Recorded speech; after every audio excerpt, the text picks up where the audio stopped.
بسم اللہ الرحمن الرحیم۔ السلام علیکم۔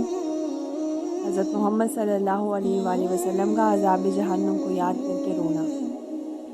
ایک دفعہ حضرت علی رضی اللہ تعالیٰ عنہ حضرت فاطمہ رضی اللہ تعالیٰ عنہ کے ساتھ جناب رسول صلی اللہ علیہ وآلہ وسلم کے گھر تشریف لے گئے۔ جب وہاں پہنچے تو دیکھا کہ حضور اکرم صلی اللہ علیہ وآلہ وسلم زاروں قطار رو رہے ہیں، بے حد رو رہے ہیں، آنسو ہی آنسو آ رہے ہیں، داڑھی مبارک تر ہو رہی ہے۔ تو فرماتے ہیں کہ ہم چپکے سے بیٹھ گئے کہ جب حالت ٹھیک ہوگی تو پھر عرض کریں گے، جس کام کے لیے ہم گئے تھے تو وہ کام تو بھول ہی گئے۔ حضور صلی اللہ علیہ وآلہ وسلم کی حالت دیکھ کر ہم سے رہا نہ گیا۔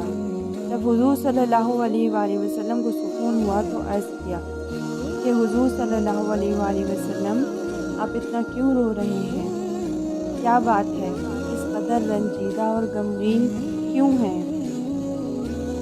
اس قدر شدت کا رونا کیوں آ رہا ہے آپ کو؟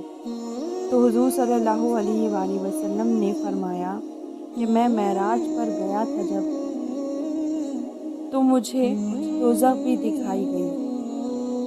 میں ساری دوزخ دیکھ کر آیا، دوزخ کے عذاب بھی دیکھ کر آیا، جنت بھی دیکھ کر آیا ہوں، جنت کے سارے انعامات بھی دیکھ کر آیا ہوں۔ تو جب مجھے دوزخ دکھائی گئی تو میری امت کے بہت سے لوگوں کو سخت عذاب ہو رہا تھا، وہ عذاب یاد کر کے رو رہا ہوں۔ امت کے لوگ یہ کام کرتے ہیں، میری امت کے لوگ یہ کام کرنے والے ہیں، جس سے مجھے تکلیف ہو رہی ہے، اور میں اللہ تعالیٰ سے دعا کرتے ہوئے رو رہا ہوں۔ اے اللہ، ہمیں اپنے اور اپنے نبی کے بتائے ہوئے راستے پر چلنے کی توفیق